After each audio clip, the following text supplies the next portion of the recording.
So in the same way that you kind of get storms in nature and they can be massively destructive, I actually think brainstorming, funnily enough, is going to be pretty destructive as well. And I was like, there's got to be another way, right?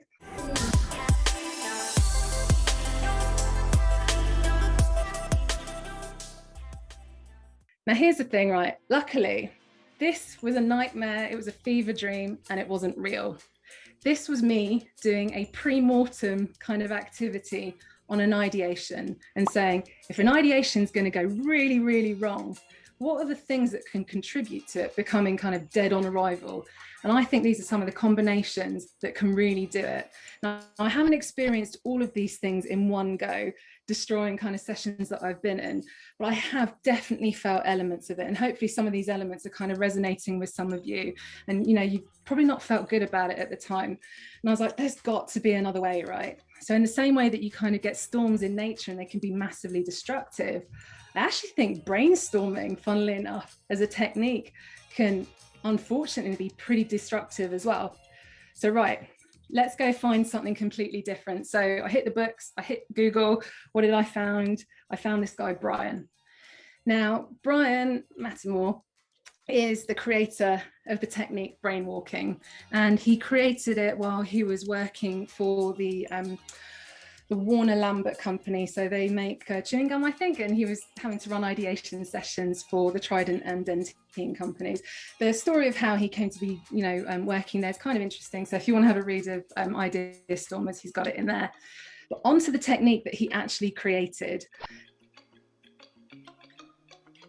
So the way that brainwalking works is it's actually a physical technique, right? So what he did was he got his participants into a room and he grabbed a flip chart and he pulled a sheet off the flip chart for every participant that he had and he stuck it up on the wall. He then asked everyone to grab a whiteboard marker and go stand next to a flip chart sheet. And he called these idea stations. What he said was, right, we're going to cover the context and the problem statement that we want to, understand and find some ideas against. And what I want you to do is write down one idea on the flip chart that you're stood next to, or the flip chart sheet that you're stood next to. Okay, great, everyone did that. That was end of round one. So for round two, he asked everyone to move on to the next station. So let's say he moved everyone kind of clockwise around the room and they all stepped up to the new station. For round two of this technique, he said, all right, have a look at what the previous person has written and decide whether or not you want to expand on their idea. So dive off the back of it and add something else and elaborate on it. Or do you want to add something new? So is it something new inspired by the thing that you've read that they've written? Or is it something new, just general, that you want to write down that relates to the problem space that we're in? Everyone did that. End of round two.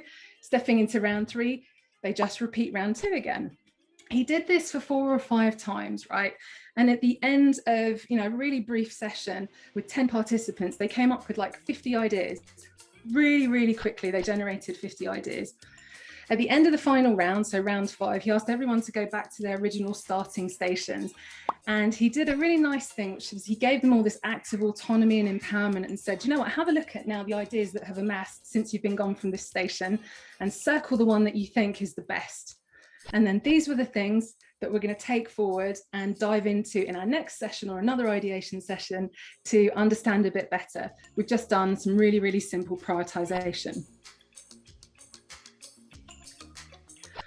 So I read this and I thought, this sounds really effective and it sounds really simple, and I hadn't tried it before and it looked like something that would probably be quite fun to do. So yeah, I definitely want to give that a go. The biggest thing about this technique though was that it pretty much knocks out everything that brainstorming can suffer in terms of negative effects. So it tackles psychological and social factors by, not allowing any one person to dominate the room. No one's idea is going to come up and get shot down. It kind of restores this balance between extrovert and introvert and who can dominate and hold the space. The participants are not all focused on listening to one person either. So when it comes to creativity as well, it's not limited by the focus on one thing. Actually, throughout the entire session, the entire brainwalking activity, absolutely everyone is engaged a creative act at pretty much all times. We didn't have to wait for people to take their turn to speak, because I don't know if you've started putting this together yet, but it's a silent technique. So no one's actually speaking during this at all, right? And actually, I think that's quite a nice, relaxing thing when most of the time we come together and, we have to bat things backwards and forwards over the problem space. It's quite nice to come together and just have a think, some collaborative co-thinking.